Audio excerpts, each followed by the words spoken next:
Hello everyone, कैसे हैं आप सब। एक बार पुनः आज से कोचिंग क्लासेस पर स्वागत है। उम्मीद करता हूं आप सब अच्छे होंगे, मस्त होंगे, बेहतर होंगे और आप सभी की पढ़ाई बेहतर चल रही होगी।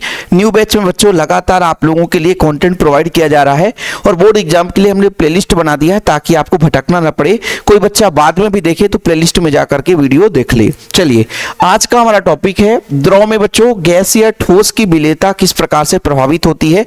प्रभावित करने वाले कारक यहाँ पर देखने वाले और एग्जाम में क्वेश्चन पूछा जाता है। इसी के आधार पर हिंदी का नियम बच्चों जो हमने करा दिया था, उम्मीद करता हूं आप लोग देख लिए होंगे। और जिन बच्चों ने अभी तक नोट्स नहीं लिया है, यदि उनको लगता है कि हमें भी नोट्स चाहिए सर, कॉन्टैक्ट नंबर आप लोग लिख लीजिए 96 85 29 91 49। ये मेरा पर्सनल नंबर है। यदि कोई बच्चा चाहता है कि मुझे नोट्स लेना है सर, आपके बनाए हुए नोट्स, हैंड रिटन नोट्स चाहिए, तो इस नंबर पे आप संपर्क कर सकते हो। WhatsApp number. एक छोटा सा चार्ज लगता है बच्चों, मात्र 100 रुपए। ये 100 रुपए क्यों लगता है? क्योंकि हम भी टीम के साथ यदि थोड़ा बहुत वर्क करते हैं, आप लोगों के लिए कंटेंट बनाते हैं, तो थोड़ा बहुत इन्वेस्ट करना पड़ता है। ठीक है, चलिए शुरू करते हैं। एकदम बेसिक्स से बात करेंगे और आप लोगों को बच्चों याद हो जाएगा, मेरा वादा है, लेकिन आप लोगों को थोड़ा सा समय देना होगा। विलेयता है क्या प्यारे बच्चों? जैसे मैं एक पात्र लेता हूं, ठीक है, एक पात्र लेता हूं बच्चों, और पात्र में सबसे पहले एक विलायक लेता हूं, ठीक है, कोई द्रव ले लेता हूं, और सबसे अच्छा विलायक जो हमें हमेशा याद रहता है वो क्या है बच्चों? उस द्रव में हम विलायक की बात करते हैं, वो जल है। ठीक, सबसे अच्छा विलायक है। इसमें आप अधिक से अधिक मात्रा मिलाने की कोशिश करेंगे तो ये अपने आप में मिला लेगा। जैसे इसमें प्यारे बच्चों हम मिलाना चाहते हैं NaCl। क्या मिलाना चाहते हैं? NaCl, जिसे हम नमक कहते हैं बच्चों, NaCl। इसमें हम मिलाना चाहते हैं C12H22O11। इसमें हम मिलाना चाहते हैं C6H12O6। ठीक है, तो ये प्यारे बच्चों आपका विलायक है, और ये जो हमने लिया है ये सारे के सारे क्या है? विलेय। क्या है? विलेय है।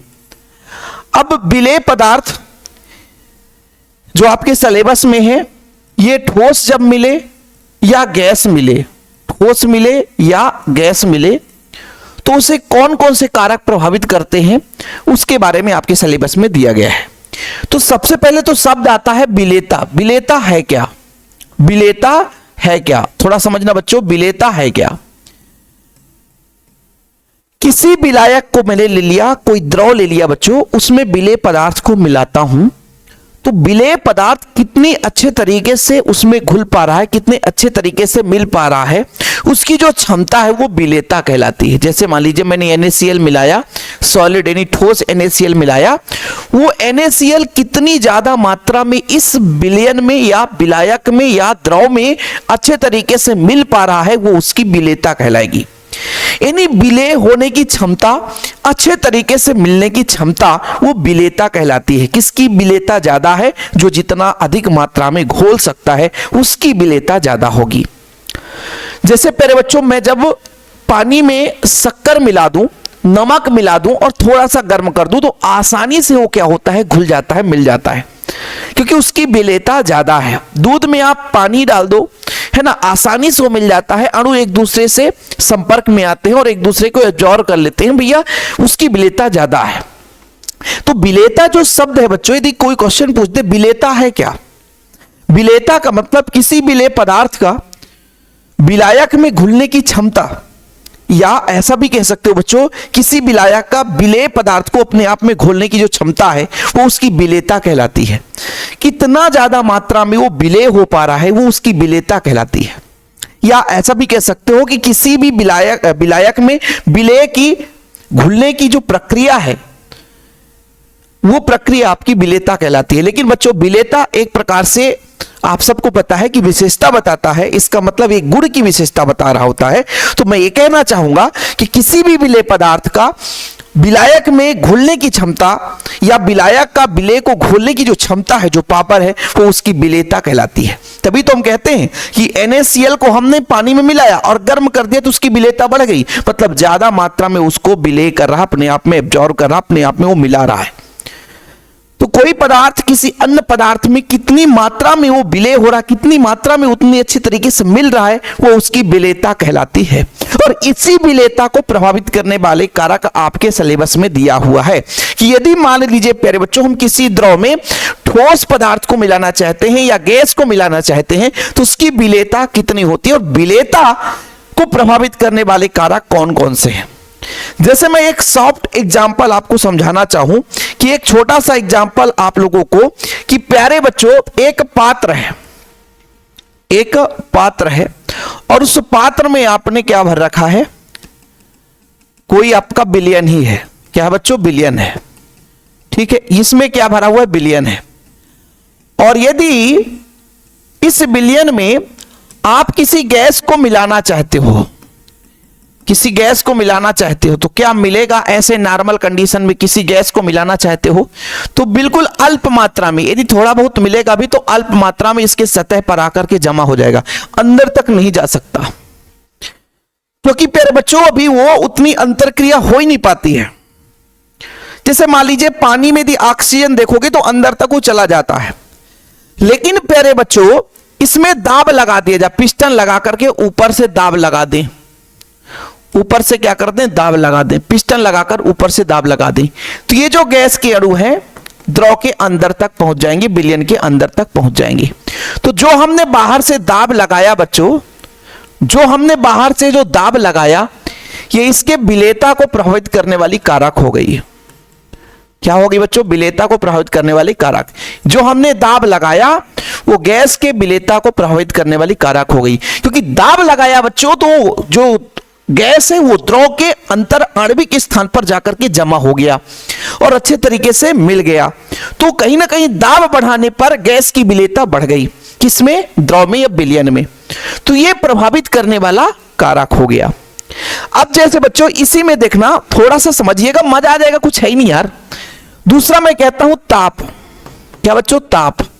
ताप का मतलब इसको आप हीट कर दो, क्या कर दो, हीट कर दो, ठीक है बच्चों, क्या कर दो, हीट कर दो, गरम कर दो।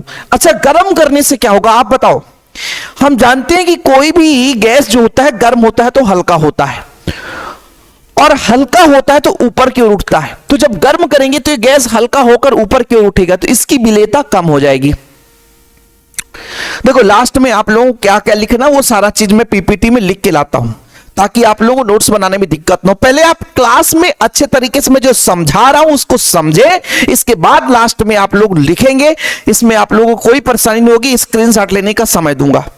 बस पहले समझो बच्चों मैं क्या कहना चाहता हूं कि मैंने द्रव ले लिया, द्रव में गैस को मिला रहा हूं, यदि दाब बढ़ा दिया तो गैस के अणु पास पास आएंगे। दाब मतलब एक निश्चित एरिया में कितना फोर्स लग रहा है, तो दाब लगाया मैंने तो ये गैस के अणु द्रव के अंतराकाशीय स्थान पर जाकर के जमा हो जाते, मतलब उसकी विलेयता बढ़ जाती है। लेकिन जैसे इसको ताप दिया, गर्म कर दिया, और गर्म कर दिया बच्चों, तो इसके गैस के अणु थोड़ी दूर दूर चले जाते हैं, गैस के अणु थोड़ी दूर दूर चले जाते हैं। जो पास पास में थे पास पास में नहीं है बल्कि दूर दूर हो जाते हैं, क्योंकि गैस को यदि हम गर्म करते हैं तो हल्का होता है, और कोई भी गैस हल्का होकर के ऊपर उठता है। तो यहां पे मैं कह दूं कि ताप यदि बढ़ा दूं तो गैस की विलेयता क्या होगी, विलयन में कम हो जाएगी। तो ये बच्चों ताप और दाब इसके प्रभावित करने वाले कारक हो गए। पहले आपने विलेयता समझा कि विलेयता है क्या, किसी भी विलेय पदार्थ का विलयन में या विलायक में किसी द्रव में मिलने की पावर, मिलने की क्षमता, मिलने की शक्ति, उसकी विलेयता कहलाती है। अब शक्ति को प्रभावित कौन कौन करता है, विलेयता को प्रभावित करने वाले कारक कैसे, दाब। दाब बढ़ा दिया बच्चों, दाब बढ़ा दिया तो गैस जो है आसानी से मिल गया, ताप बढ़ा दिया तो फिर नहीं मिल पाता है। लेकिन वहीं पे मैं आपसे कह दूं कि किसी ठोस को मिलाऊं, मैं बच्चों यहां पे एक वही पात्र लेता हूं,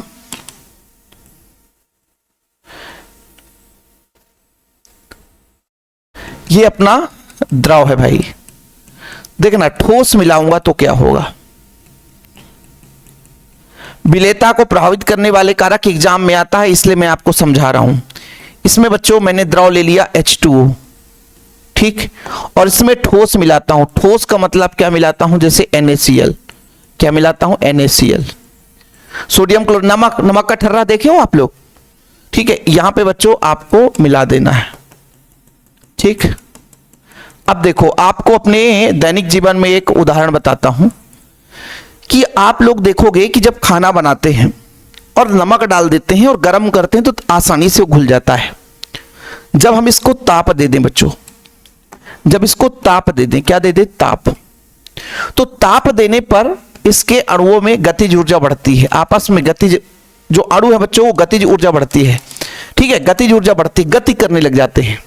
और जो सॉलिड है, जो ठोस है, वो द्रवित अवस्था में आ जाता है।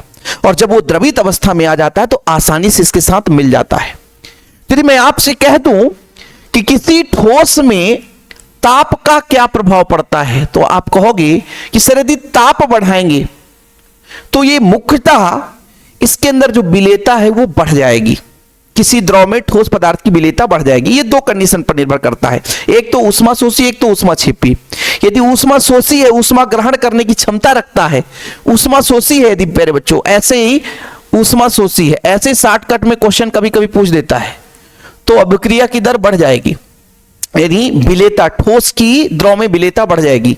लेकिन प्यारे बच्चों यदि ऊष्मा छेपी है, ऊष्मा उत्पन्न करता है, और यदि उसको हम गर्म करेंगे, ऊष्मा छेपी है और यदि उसको गर्म करेंगे तो ये विलेयता कम हो जाती है। वहीं पे प्यारे बच्चों यदि इसमें पिस्टन लगा करके आप दाब लगाओ, पिस्टन लगा करके आप दाब लगाओ, पिस्टन लगा करके दाब लगाओ, क्या लगा दो? दाब। तो दाब का कोई फर्क नहीं पड़ेगा, कोई प्रभाव नहीं पड़ेगा, क्योंकि ठोस है। ठोस में कितना दबाव लगाओगे? गैस है तो दबाव लगाओ के अंदर तक चला जाएगा, लेकिन ठोस में उतना ज्यादा दाब का कोई प्रभाव नहीं पड़ता। समझ में आया कि विलेयता है क्या? इस विलेयता को प्रभावित करने वाले कारक कौन से होते हैं? जैसे बच्चों पहला आप लोगों ने देखा, देखो क्वेश्चन कैसे आता है, गैस की द्रव में विलेयता को प्रभावित करने वाले कारक। तो सबसे पहले विलेयता जो है आप लोगों को समझ में आया, किसी गैस का किसी द्रव में विलेय होने की या मिलने की जो क्षमता है वो विलेयता कहलाती है, कितनी ज्यादा मात्रा में उस पर मिल पा रही है। तो उसके प्रभावित करने वाले कारक में पहला कारक है गैस तथा विलायक की प्रकृति। प्रकृति का मतलब है भाई देखो यार, आप किसी टीचर से पढ़ पा रहे हो, कितने अच्छे तरीके से पढ़ पा रहे हो, वो टीचर की प्रकृति पर निर्भर करेगा। यदि वो टीचर आपको क्लासरूम में बैठाया और जैसे ही आप एंट्री किए तो बस लिखाया, दनादन दनादन दनादन लिखाते जाओ बच्चों, 1 घंटे पूरी हो गई, अब जाओ, या क्लास की छुट्टी हो गई, जाओ। अब आप क्या करोगे? लिख के तो आ गए, घर में क्या करोगे? रटोगे, पढ़ोगे नहीं तो भूल जाएगा, पढ़ोगे नहीं तो भूल जाएगा, क्योंकि वहां पे टीचर की प्रकृति क्या थी? केवल आपको किताब से लिखवा देना। दूसरे जगह आपने गया, दूसरा टीचर देखा, यार आज तो बहुत कम पढ़ाए, इतना सो पढ़ाए, लेकिन उसने हंसा करके आपके दिमाग, आपके भेजे में उसको घुसा दिया। आपको मजा आ गया यार कि क्या बात है यार, थोड़ा सा लिखा दिए, उसी को इतने अच्छे तरीके से एक्सप्लेन किए कि आपके माइंड में वो छप गया। तो वहां पे भी शिक्षक आपको प्रभावित किया कि नहीं किया? तीसरा टीचर ऐसा आ गया कि स्कूल में आया, आपकी क्लास लगी तो 10 मिनट पहले गपशप हुआ, फिर थोड़ा बहुत पढ़ाया कि भैया सब्जेक्ट में ये चीजें हैं, फिर बीच में गपशप हुआ, फिर लास्ट में भी गपशप हुआ, और थोड़ा बहुत इधर उधर की कहानी बता करके निकल गया, क्योंकि उसको सिलेबस में हो सकता है अभी पता नहीं कि सिलेबस में क्या पढ़ाना है। तो बताओ आप फिर उसमें भी प्रभावित होंगे। तो कहने का तात्पर्य बच्चों, आप जितने टीचर के पास जाओगे, टीचर कैसा है उससे आपका एक प्रकार से अट्रैक्शन या आपके अंदर जो गुण है उसमें परिवर्तन होगी। ऐसे ही गैस जो है वो किसमें जाकर के मिल रहा है, इस बात पे भी निर्भर करता है। गैस को हम किसी पदार्थ में मिला रहे हैं तो उसकी प्रकृति कैसी है, घोलने की प्रकृति है कि नहीं है। जैसे मान लीजिए ध्रुवीय पदार्थ है, गैस भी ध्रुवीय है मान लीजिए, और वो ध्रुवीय विलायक में गया तो ध्रुवीय आसानी से बढ़िया सा मिल गए, लेकिन वहीं पे अध्रुवीय विलायक है और अध्रुवीय आप ध्रुवीय विलय हो गया तो फिर कहां से मिलेगा, क्योंकि समानता होनी चाहिए ना बच्चों। तो कहने का तात्पर्य गैस की जो किसी द्रव में विलेयता वो विलायक की प्रकृति पर निर्भर करता है। जैसे बच्चों शीघ्र द्रवित होने वाले विलायक, जल जो आसानी से द्रवित हो जाए, यदि सॉलिड स्टेट में है आसानी से द्रवित हो जाए, से क्रिया करने वाले gas NH3, HCl, CO2, SO2 आदि की विलेयता बहुत अधिक होती है। कहने का तात्पर्य जो शीघ्रता से द्रवित हो, जैसे मान लीजिए सॉलिड है H2O बर्फ के रूप में, तो शीघ्र द्रवित होने वाली विलायक जो आसानी से वो द्रव अवस्था में परिवर्तन हो जाए, उसके साथ ये गैसें आसानी से जाकर के मिल जाते हैं। इसके विपरीत विलायक की क्रिया ना करने वाले विलायक जो आसानी से द्रवित नहीं होते बच्चों, वो N2 O2 आदि को उतनी अच्छी मात्रा में नहीं घोल पाते, वहां पे गैस की विलेयता कम होती है। तो विलायक की प्रकृति कैसी है? यदि आसानी से द्रवित हो रहा है, ध्रुवीय है, तो फिर प्यारे बच्चों वो आसानी से विलेयता, वहां पे गैस आसानी से मिल पाएगी, उसकी विलेयता बढ़ जाएगी। लेकिन अध्रुवीय है, कठिनाई से वो द्रवित होता है, तो वहां पे विलेयता उसकी कम हो जाती है। दूसरा बच्चों ताप का प्रभाव, इसको मैंने बड़े अच्छे तरीके से बताया। यदि गैस है प्यारे बच्चों, गैस को किसी द्रव में मिलाना चाहते हो, मैं उसको गर्म कर दिया तो गैस हल्का होता है। जब हल्का होता है बच्चों तो द्रव से दूर भागने की कोशिश करेगा और विलेयता धीरे धीरे कम हो जाएगी। दुनिया का कोई भी गैस होगा, दुनिया का क्या, जो हमारे भारत में वही हर जगह है भाई, कोई भी गैस है यदि बाबूजी, ठीक है, तो वो आपका गर्म होने पर हल्का होकर के ऊपर उठता है। देखो बच्चों, ताप से सभी गैसों की विलेयता कम हो जाती है। पहला लाइन हम अपने दैनिक जीवन में अनुभव करके एक उदाहरण समझ सकते हैं कि जल को गर्म करने पर उसमें घुली हुई वायु पहले छोटी छोटी बूंद के रूप में पात्र की दीवारों पर एकत्र हो जाती है। देखो कितना बढ़िया एक उदाहरण है। जब आप घर में खाना बनाते हो, यदि किसी पानी को गर्म भी करोगे तो पहले बुलबुला बनता है, जो उसके अंदर वायु है, यदि ढक्कन ढक दो बच्चों तो उसके अंदर वायु जो है वो बुलबुले के रूप में बाहर हो जाएगा। दीवार पर एकत्रित होता है तो बुलबुले के रूप में सतह से निकलती जाती है, मतलब बुलबुला बनता है, निकलती जाती है। किसी गैसीय विलयन को उबाल देने पर उसमें गैस बाहर निकल जाते हैं। मैं आपको क्या समझाया कि यदि भाई किसी द्रव में गैस मिला हुआ है, उसको गर्म करेंगे, ताप बढ़ाएंगे, ताप बढ़ाने से बच्चों गैस हल्का होता है तो बाहर निकलता है और उसकी विलेयता धीरे धीरे कम हो जाती है। यही चीज यहाँ पे बताया गया कि घर में आप खाना बनाते हो, है ना, जल में हवा भरा हुआ है, ऑक्सीजन मिला हुआ है, लेकिन जैसे जैसे गर्म करोगे बच्चों तो गर्म करने से होता क्या है कि गैस जो हल्का होता है, विलेयता उसकी कम होती जाती है, बुलबुले के रूप में बाहर निकल जाता है बच्चों। यानी इससे निष्कर्ष ये कह सकते हो आप लोग कि ताप बढ़ाएंगे तो गैस की विलेयता क्या हो जाती है, कम हो जाती है। अशुद्धियां, ये अशुद्धियां जो शब्द है थोड़ा सा आप लोग देखो। दाब का प्रभाव तो आप लोगों ने पढ़ ही लिया कि दाब जितना लगाएंगे उसे संबंधित हेनरी का नियम बताया गया कि गैस की जो मात्रा है वो लगाए गए दाब के समानुपाती होती है। यानी कितनी मात्रा में गैस की मोल प्रभाज है, मोल अंश कहते हैं कि कितना मोल अंश गैस उसमें मिला हुआ है ना, वो लगाए गए दाब की समानुपाती है। हेनरी का नियम मैंने करा दिया है, और हेनरी का नियम यदि आप नहीं बना बच्चों सर्च कर लेना यूट्यूब पे, अभी क्लास में होगा भी। अशुद्धियों पर भी डिपेंड करता है। जैसे मान लीजिए आप कहीं जा रहे हो और बीच में रुकावट आ गया तो आपके अंदर व्यवधान आ जाएगा, वहां जा नहीं पाओगे। किसी घर में निमंत्रण खाने का है, वहीं पे व्यवधान आ गया, मजा नहीं आएगा, चलो यार वापस चलते। ऐसी अशुद्धियां होती है बच्चों कि यदि किसी विलायक में अशुद्धियां मिला दी जाए, जैसे मान लीजिए शुद्ध जल ना लेकर के उसमें KCl आदि मिला हो, तो फिर क्या होगा बच्चों, इससे होता क्या है कि विलेयता कम हो जाती है। ठीक है, कहने का तात्पर्य जैसे मैंने कहा मेरे बच्चों पानी है, और पानी में क्या है, पानी में जो KCl है या आपका NaCl ये चीज मिला हुआ है, तो यहां पे जो गैस जो है बच्चों जितना मात्रा में होना चाहिए तो नहीं हो पाता। क्यों? क्योंकि जो रिक्त रहता है वहां पे KCl या NaCl जाकर जगह बना लिया। जैसे मान लीजिए आपको कहीं जाना है, आपके लिए सीट रिजर्व है कि 4 व्हीलर में जाना है भाई, आपके लिए आगे का सीट रिजर्व है, लेकिन कोई दूसरा व्यक्ति आकर पहले से वहां पर स्थान जमा लिया, तो बताओ आपको मजा आएगा? नहीं आएगा, तो फिर वो आपके लिए स्थान नहीं रह जाता। ऐसे ही सद्राव में प्यारे बच्चों अंतराकाशीय क्षेत्र पे रिक्तियां होती हैं, क्रिस्टलों के बीच में कुछ रिक्त स्थान होता है जहां पर गैस जाकर के जमा होता है, लेकिन पहले से अशुद्ध उसके अंदर आके बैठा है साला।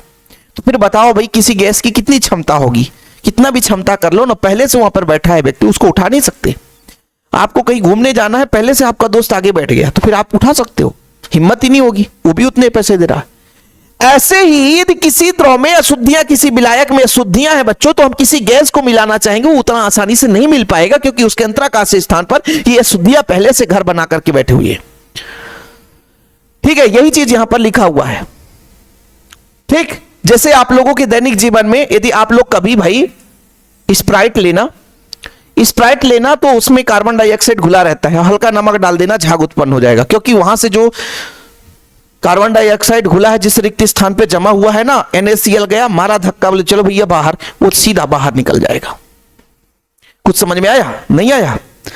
भाई आप कुर्सी में बैठे हो, शादी बारात चल रहा है, समधी साहब आ गए, बोले उठ भाई बाहर चल, तो समधी साहब को पहले बैठा, पावरफुल व्यक्ति था ना, आके बैठ गया। बड़ी राजनीति पार्टी में भी आप देख लो, कोई व्यक्ति बैठा है, बड़ा आदमी आ गया, बोले भैया साइड कर, पैसे वाला व्यक्ति है। आप देखो हर जगह मंच में, आप देखो मंच पर किसको बिठाया जाता है? बहुत ही कम लोग सक्सेस लोगों को बिठाते हैं, बाकी पूंजीपति लोगों को बिठाया जाता है। चाहे वो पैसे से पूंजी हो, चाहे बुद्धि से पूंजी हो, उसके पास जब है ना जमीन जागीर कहीं से भी पूंजी हो, नेताओं में से पूंजी हो।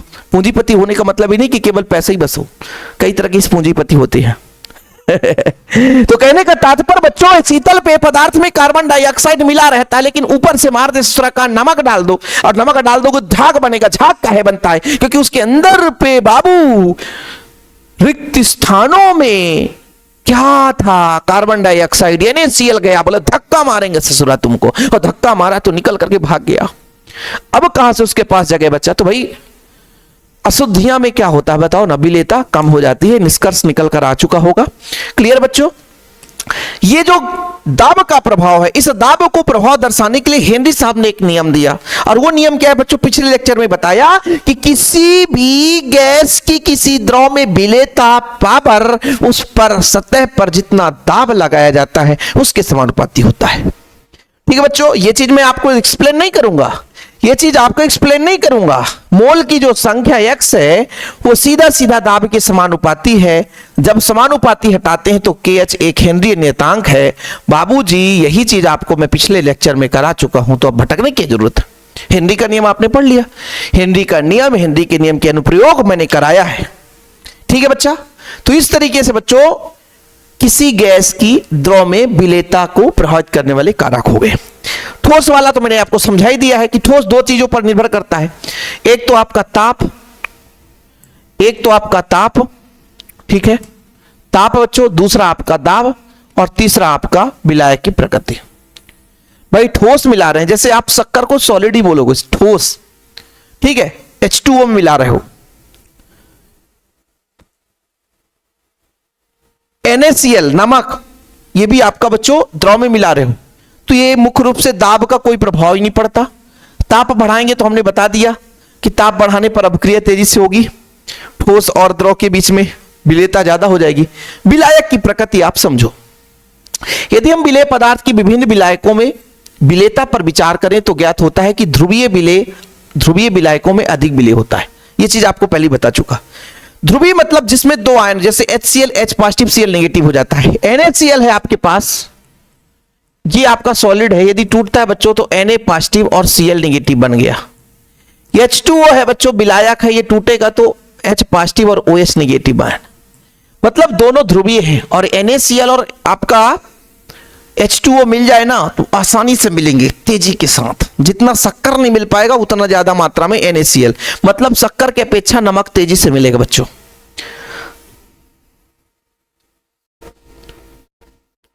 समझ में आए मैं क्या कहना चाहता हूं? कि भाई साहब विलायक की प्रकृति ध्रुवीय है, यदि आयन के रूप में है, और आयन आयन से मिलेगा तो तेजी के साथ, जैसे अपना पॉजिटिव ये नेगेटिव के पास, पॉजिटिव नेगेटिव के पास गया, आसानी से बंद बना लेते हैं बच्चों। ऐसे ही जब अध्रुवीय है वो अध्रुवीय के साथ, जिसमें आयन नहीं वो भी आयन, बेचारे एक दूसरे से दोस्ती ज्यादा हो जाएगी बच्चों। इसे हम विलेयता का पहला नियम कह सकते हैं, जिसके अनुसार समान विलेय समान विलायकों में विलेय होते हैं। कहने का तात्पर्य यदि विलायक समान है तो बढ़िया सा जुड़ जाएगा, विलायक विलेय समान है, दोनों ध्रुवीय हैं तो अच्छे से मिलेंगे, दोनों अध्रुवीय हैं तो अच्छे से मिलेंगे। यदि एक ध्रुवीय और एक अध्रुवीय हो गए बच्चों, जिसमें आयन नहीं होते, तो वो अच्छे तरीके से नहीं मिल पाता। ठीक है, और भी एग्जांपल्स देके रखा है, इसमें कुछ है नहीं ज्यादा समझाने के लिए। स्क्रीनशॉट लेना है तो ले सकते हो बच्चों। ताप का प्रभाव मैंने आपको बता दिया कि यदि ऊष्मा शोषी, यदि वो ऊष्मा को ग्रहण करेगा तो ताप बढ़ाएंगे तो ठोस की विलेयता बढ़ जाएगी, लेकिन वहीं पे वो ऊष्मा छेपी है बच्चों, तो ताप बढ़ाएंगे तो विलेयता कम हो जाती है। और दाब पर क्या होता है? दाब पर कोई प्रभाव उतना नहीं पड़ता है, क्योंकि ठोस एवं द्रव अत्यधिक असंपीड्य होते हैं एवं दाब परिवर्तन की क्षमता अप्रभावित रहते हैं। ठोस का मतलब बच्चों दाब लगाएंगे तो कोई परिवर्तन नहीं। ठोस में असंपीड्य का मतलब क्या होता है, यदि उसको हम दबाएं तो उसके आकार में कोई परिवर्तन ना हो तो असंपीड्य है। और संपीड्य का मतलब होता है गुब्बारे को आप दबाओगे उसके आकार में परिवर्तन हो तो संपीड्य हो जाएगा। गैस संपीड्य होता है, लेकिन ये जो अपना ठोस है असंपीड्य है, तो दाब का भी इसमें कोई प्रभाव नहीं पड़ता। तो स्क्रीनशॉट ले लिया करो सारा चीज, और सब कुछ आपको लिखना है। बाकी एनसीईआरटी के सारे टॉपिक मैं आपको कवर कराऊंगा, ये मेरा वादा है। और आप लोग नोट्स लेना बच्चों, प्रॉपर तैयारी के लिए प्रॉपर नोट्स होना चाहिए। तो 96 85 29 91 49 जिस बच्चे को भी नोट्स लेना है तो मात्र 100 रुपए चार्ज लगता है। आप व्हाट्सएप नंबर पे मैसेज कर सकते हैं। बाकी आज के लिए इतना ही, प्यारा भरा नमस्कार। आप लोग प्यारे बच्चों एक छोटा सा इमोजी जरूर भेजना प्यार से यार, यदि मेहनत पसंद आए ना, किसी सर हमारे लिए मेहनत कर रहे हैं। अभी क्लासेस चैप्टर अभी तो शुरुआत चल रहा है, बच्चे बोल रहे हैं कि सर कितनी क्लास आएंगे, अब खत्म। भाई थोड़ा समय दो मुझे, धीरे धीरे करके आपकी क्लासेस सारी सब चैप्टर कंप्लीट करेंगे, लेकिन आप लोगों का प्यार सपोर्ट बना होना चाहिए।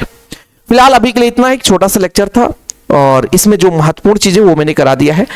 निरंतर आप लोगों के लिए क्लासेस आएगी, निरंतर, पर थोड़ा सा आपको समझना पड़ेगा, है ना। समझना क्या पड़ेगा, थोड़ा सा शेयर कर दो अपने दोस्तों के साथ। बाकी बच्चों आप लोगों को जो भी डाउट हो तो एक बार कमेंट करके बता सकते हो कि क्लास को और किस तरीके से मॉडिफाई करके आपको दें। ठीक है, एक टॉपिक एक लेक्चर में सफिशिएंट होता है, उतना यदि आप तैयार कर लिए तो महारथी हैं आप। बाकी एनसीईआरटी के एक एक क्वेश्चन कराने की जिम्मेवारी हमारी है। ठीक है, चलिए, जय हिंद बच्चों, वंदे मातरम।